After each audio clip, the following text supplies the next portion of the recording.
You are live. Okay, great.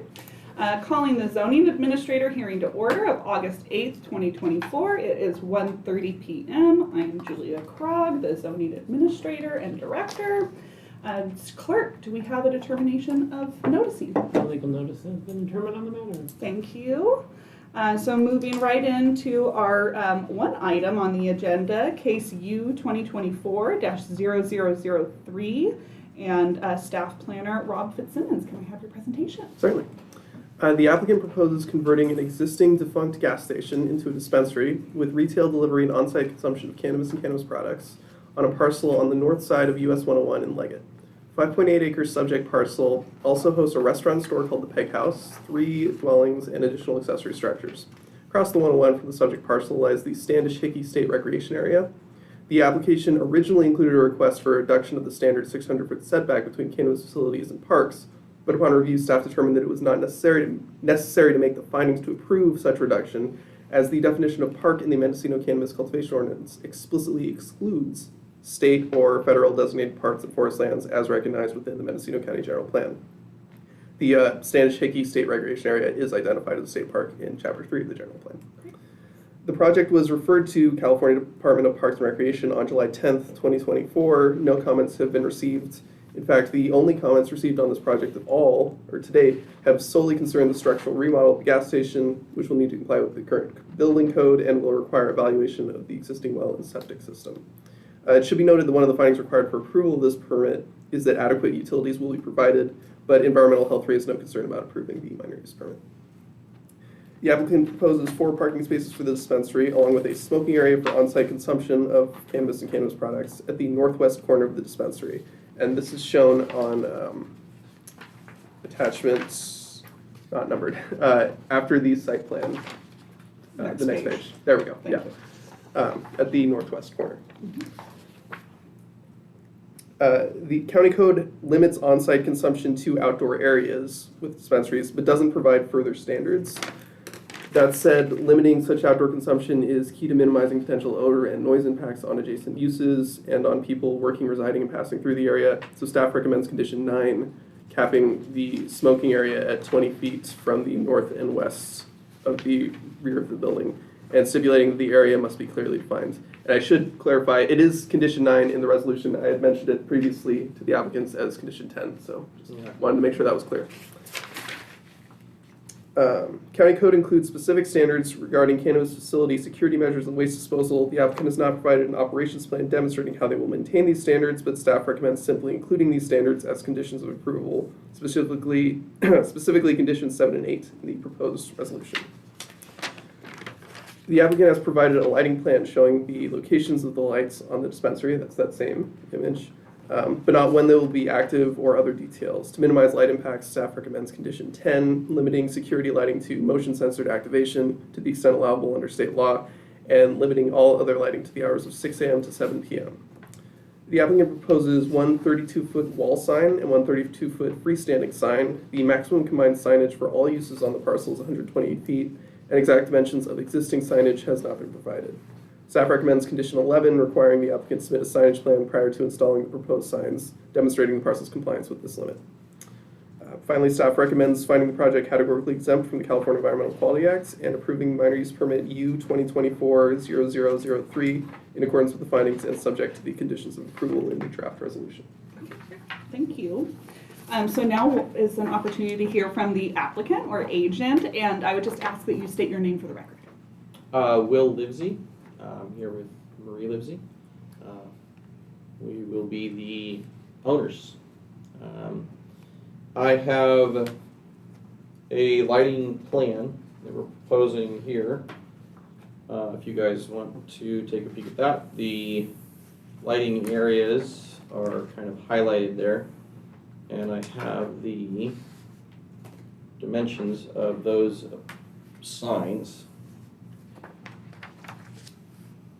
As far as disposal goes, disposal will be up to the state standards, and I'm not sure exactly what those standards are, but I do know that there's an extensive process that you have to go through to be able to dispose of that particular product. So There is, yes. we will be following your instructions, but I think that the state has a quite extensive impact on how I can legally actually do that. So Correct, yes.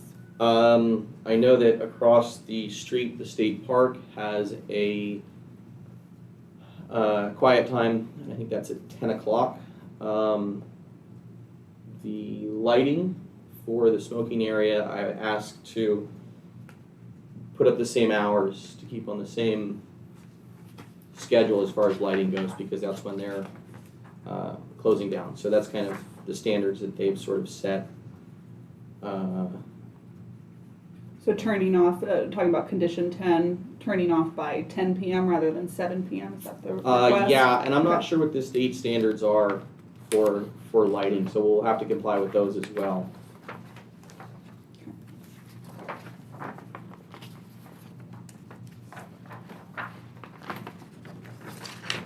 Proposed conditions. We can have them in front of Oh, us. there we go. Sorry about this, guys. I read over it, and then I didn't read That's back over it okay. before I popped in. Let's see.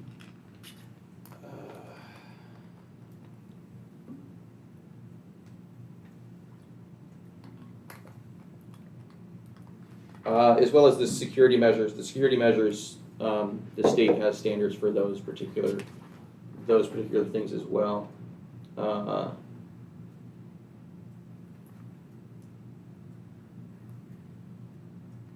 I think I have all of my lights on that diagram already aiming down.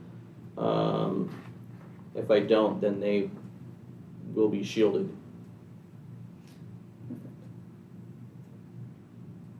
Yeah.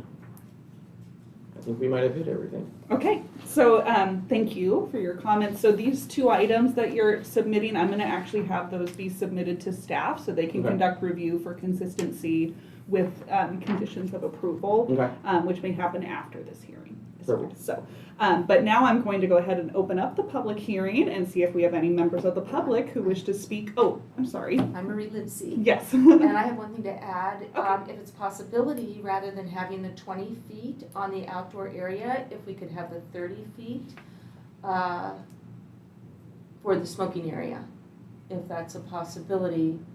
I don't know that we will need that large of a size, but since it's not established yet, if it's a possibility to be able to have that size, that would be nice. I will consider that. Thank you. Yes. Okay, any other comments from either of you No, that was, before we go to the I public think we hearing? covered it. Okay, Thanks. great. thank you. All right, so now I am going to open the public hearing and see if we have any members of the public who wish to speak on this item. And I'm seeing no attendees on Zoom, and we have no other members of the public in the room. So I'm going to go ahead and close the public hearing and bring it back to the zoning administrator. So actually, I'm going to look to staff. Do you have any concerns with modification of condition 9 to 30 feet or condition 10 to 10 p.m.? No, with the latter, again, State Parks has not provided comments Yeah. one way or the other. And with the 30 feet, it's just as long as the zoning administrator feels they can make the findings regarding odor and light pollution, the larger smoking area, it doesn't seem like it would be an And issue. is there any residences directly adjacent to that? So there are 3 residences on the same parcel. Mhm. Other residences off parcel, certainly not within 600 feet. Yeah. Okay. Yeah. Even if it was 30 feet, the smoking Yes, area? yeah. Okay, great, thank you for that. So I think I will provide the modifications requested by the applicant. So revising condition 9 to be no more than 30 feet north and west from the north wall of the building. And outdoor lighting to be turned off by 10 p.m. in the evenings. Thank you. And obviously, if you have any controversy with state parks, I would recommend that you do the neighborly thing and work Yes. well with them on Absolutely. addressing Yes. those. Okay, great, perfect. Okay, so with those 2 changes, I will approve the project, subject to the findings and conditions contained in the resolution. However, I am going to modify 2 of the whereas clauses in there. So the first whereas clause, it just makes a reference to administrative permit and correcting that to minor use permit. And then also the first be it further resolved clause to reference again minor use permit instead of administrative permit. And I'll submit these both to the clerk so you have it. With that, your project is approved. You do have a 10-day appeal period during which either yourselves or an aggrieved member of the public would be able to appeal the project. So roughly about 11 days from now, you would have the ability to then go forward with your additional licensing. And if you would explain the shift from administrative to minor use. Oh, sure. It's Yeah. just in the we have two different application types. There's an administrative permit Yeah. or a minor use permit. You applied for a minor use Yes. permit, which is what's required. Okay. And the draft resolution just incorrectly referenced administrative permit rather than minor use okay. permit. So it's just a cleanup. Thank you. Yes, absolutely.